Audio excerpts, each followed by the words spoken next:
শুধুমাত্র পুঁথিগত শিক্ষা নয়, বিশ্ববিদ্যালয়ে গবেষণা এবং উদ্ভাবনে মনোযোগী না হলে প্রতিযোগিতামূলক বিশ্বে টিকে থাকা কষ্টকর হবে বলে মনে করেন প্রধানমন্ত্রী তারেক রহমান। ঢাকা বিশ্ববিদ্যালয়ে উচ্চশিক্ষা বিষয়ক কর্মশালায় যোগ দিয়ে তিনি বলেন, একটি জ্ঞান ও মেধাভিত্তিক রাষ্ট্র এবং সমাজ গড়তে চায় বর্তমান সরকার, যেখানে সর্বোচ্চ গুরুত্ব পাবে শিক্ষা, গবেষণা ও মেধা।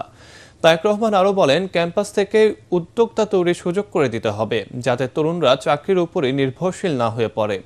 এ সময় চতুর্থ শিল্প বিপ্লবের চাহিদা পূরণে শিক্ষা ব্যবস্থাকে ঢেলে সাজানোর কথাও বলেন প্রধানমন্ত্রী। বিস্তারিত জানাচ্ছেন মইনুল আহসান। বাংলাদেশে উচ্চশিক্ষার রূপান্তর, টেকসই উৎকর্ষতা রোডম্যাপ নিয়ে দিনব্যাপী সেমিনারে যোগ দিতে সরকার প্রধানের দায়িত্ব নেয়ার পর প্রথমবারের মতো ঢাকা বিশ্ববিদ্যালয় ক্যাম্পাসে আসেন প্রধানমন্ত্রী তারেক রহমান। ঢাকা বিশ্ববিদ্যালয়ের সিনেট ভবনে বিশ্ববিদ্যালয় মঞ্জুরি কমিশন আয়োজিত সেমিনারে শিক্ষাবিদ, বিভিন্ন বিশ্ববিদ্যালয়ের উপাচার্য, গবেষক, শিল্প খাতের প্রতিনিধি, উন্নয়ন সংশ্লিষ্ট অংশীজনরা অংশ নেন। বক্তব্যের শুরুতেই শিক্ষা ও গবেষণায় দেশের বিশ্ববিদ্যালয়গুলো বৈশ্বিক মান বজায় রাখতে পারছে কিনা এমন প্রশ্ন রাখেন প্রধানমন্ত্রী। র্যাঙ্কিং এর ক্ষেত্রে সাধারণত গবেষণা, প্রকাশনা, পাবলিকেশন, সাইটেশন এবং উদ্ভাবন, এই বিষয়গুলোকে মনে হয় বেশি গুরুত্ব দেওয়া হয়। শুধু পুঁথিগত শিক্ষায় নয়, বিশ্ববিদ্যালয় গবেষণা এবং উদ্ভাবনের দিকে মনোযোগ না দিলে মনে হয় প্রতিযোগিতামূলক বিশ্বে আমাদের টিকে থাকা কিছুটা হলো কষ্টসাধ্য হয়ে পড়বে।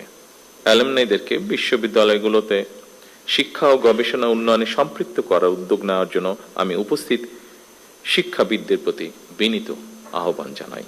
প্রধানমন্ত্রী তারেক রহমান বলেন, বিশ্ববিদ্যালয়গুলো থেকে প্রতি বছর লক্ষ লক্ষ শিক্ষার্থী বের হচ্ছে। উচ্চশিক্ষা নিয়েও অনেককে বেকার থাকতে হচ্ছে। তাই প্রাথমিক সিলেবাস থেকে শুরু করে উচ্চতর পর্যায় পর্যন্ত শিক্ষা কারিকুলাম ঢেলে সাজানো এখন সময়ের দাবি বলে জানান তিনি। বিভাগীয় শহরগুলোতে অবস্থিত বিশ্ববিদ্যালয়ের সঙ্গে স্থানীয় শিক্ষা ও ব্যবসা প্রতিষ্ঠানের সম্পর্ক স্থাপন করার এই কার্যক্রম শুরু করার উদ্যোগ সরকার নিচ্ছে, যার ফলে আমরা মনে করি শিক্ষার্থীগণ পুঁথিগত বিদ্যা অর্জনের পাশাপাশি হাতে কলমে শিক্ষা লাভ করে শিক্ষার্থী অবস্থাতেই কর্মদক্ষতা অর্জন করতে সক্ষম হবেন। এমনও হতে পারে একজন শিক্ষার্থী চাকরির জন্য অপেক্ষা না করে নিজেই একজন উদ্যোক্তা হিসাবে বরং আরো কয়েকজনের কর্মসংস্থানের ব্যবস্থা করতে সক্ষম হবেন। সরকার প্রধান বলেন, চতুর্থ শিল্প বিপ্লবের চ্যালেঞ্জ মোকাবেলা করে কর্মসংস্থানের নতুন বাজারে প্রবেশ করতে হলে নিজেদেরকে সেভাবে গড়ে তুলতে হবে। তারেক রহমান বলেন, দেশে অনেক মেধাবী মানুষ রয়েছে, সুযোগ সুবিধা পেলে তাদের পক্ষেও বিশ্বমানের কিছু করা সম্ভব।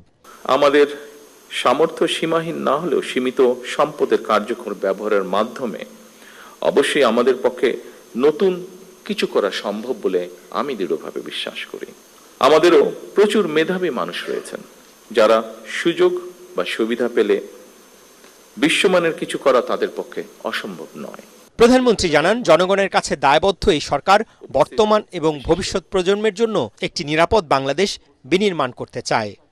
এমন একটি পরিবেশ তৈরি করতে চায় যেখানে শিক্ষা, গবেষণা, মেধা ও সৃজনশীলতা সর্বোচ্চ গুরুত্ব পাবে। জনগণের কাছে দায়বদ্ধ এই সরকার বর্তমান এবং ভবিষ্যৎ প্রজন্মের জন্য একটি নিরাপদ বাংলাদেশ বিনির্মাণের কাজ শুরু করতে চায়।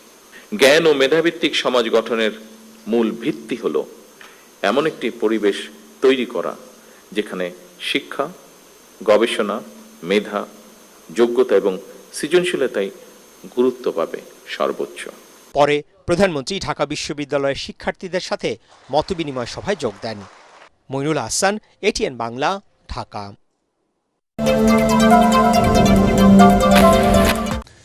রাতারাতি দুর্নীতি পুরোপুরি নির্মূল করা সম্ভব নয়, তবে সরকার দুর্নীতির লাগাম টেনে ধরার চেষ্টা করছে বলে জানিয়েছেন প্রধানমন্ত্রী তারেক রহমান।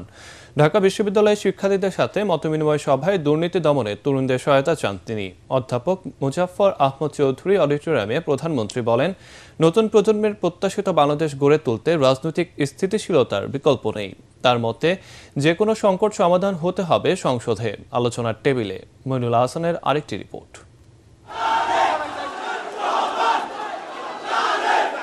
প্রধানমন্ত্রীর আগমনকে কেন্দ্র করে উৎসব মুখর ঢাকা বিশ্ববিদ্যালয় ক্যাম্পাস। সিনেট ভবনের সেমিনার শেষে শিক্ষার্থীদের সাথে মতবিনিময় করতে অনেকটা পথ হেঁটে অধ্যাপক মোজাফফর আহমদ চৌধুরী অডিটোরিয়ামে আসেন প্রধানমন্ত্রী তারেক রহমান। পথে শিক্ষার্থীদের উষ্ণ অভ্যর্থনায় সিক্ত হন সরকার প্রধান।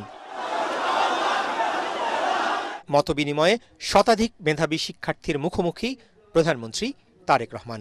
শুরুতেই মাননীয় সম্বোধন পরিহার করার অনুরোধ জানিয়ে শিক্ষার্থীদের যে কোনো প্রশ্ন করার অভয় দেন প্রধানমন্ত্রী। দয়া করে মাননীয় বলার দরকার নেই, শুধু প্রাইম মিনিস্টার বললেই হবে। ইট সাউন্ডস মোর স্মার্ট, তাই না? স্মৃতিচারণ করেন ৩৫ বছর আগের ছাত্র জীবনের।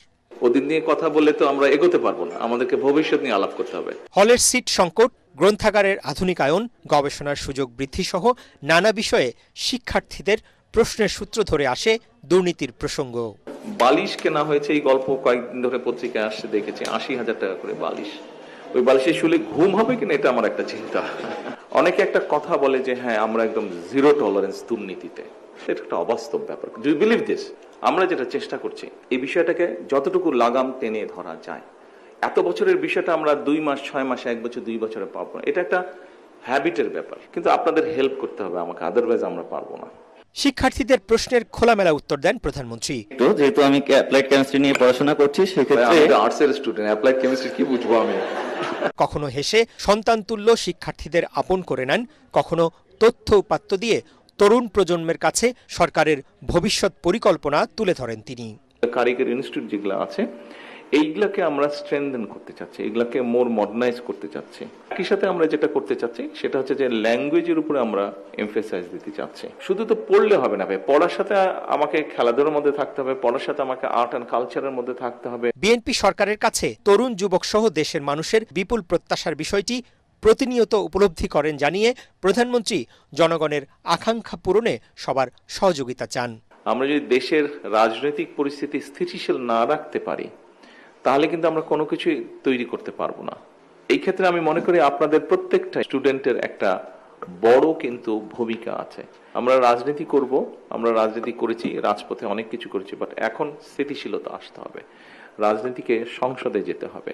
আয়োজকরা জানান শিক্ষার্থীদের সাথে প্রধানমন্ত্রীর এই মতবিনিময় অব্যাহত থাকবে। সময় সুযোগ পেলেই তরুণ যুবকদের মুখোমুখি হবেন সরকার প্রধান। মইনুল হাসান, এটিএন বাংলা, ঢাকা। ভারতের পশ্চিমবঙ্গ থেকে যে কোনো ধরনের পুশিন ঠেকাতে বিজেপিকে সতর্ক থাকার নির্দেশ দিয়েছেন স্বরাষ্ট্রমন্ত্রী সালাউদ্দিন আহমদ। তিনি বলেন, আন্তর্জাতিক আইন মেনে ভারত সীমান্তে কাঁটাতারে বেড়া দিলে এটা নিয়ে আলোচনা হতে পারে। সচিবালয়ে আইন শৃঙ্খলা সংক্রান্ত সভা শেষে তিনি আরও বলেন, কোরবানির পশুবাহী গাড়িতে চাঁদাবাজি ঠেকাতে হটলাইন চালু করা হবে, এজন্য বডি অন ক্যামেরা ব্যবহার করবে পুলিশ। রিপোর্টে জানাচ্ছেন মাহবুব কবির চপক।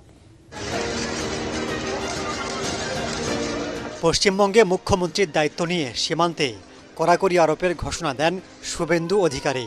সীমান্তে কাঁটাতারের বেড়া দিতে ১.৫ মাসের মধ্যে বিএসএফকে জমি হস্তান্তরের কথা জানান।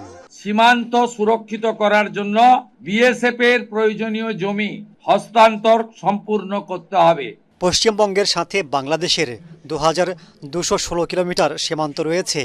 এর মধ্যে ১৬৫৩ কিলোমিটারে বেড়া দিয়েছে ভারত, বাকি ৫৬৩ কিলোমিটারেও বেড়া দিতে চাইছে দেশটি। বিষয়টি নিয়ে স্বরাষ্ট্রমন্ত্রীকে প্রশ্ন করা হলে তিনি জানান, এটা নিয়ে উদ্বেগের কিছু নেই, সতর্ক আছে বিজিবি।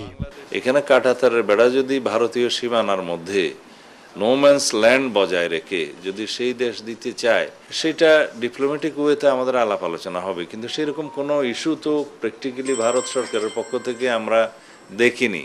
অঙ্গরাজ্যের নির্বাচনের পরে কোনো বিজয়ী দল যদি কোনো রকমের কোনো বক্তব্য দিয়ে থাকে, সেটা তো আমাদের সোভারেন ইকুয়ালিটির ভিত্তিতে আমরা সেই জবাব দিতে পারি না।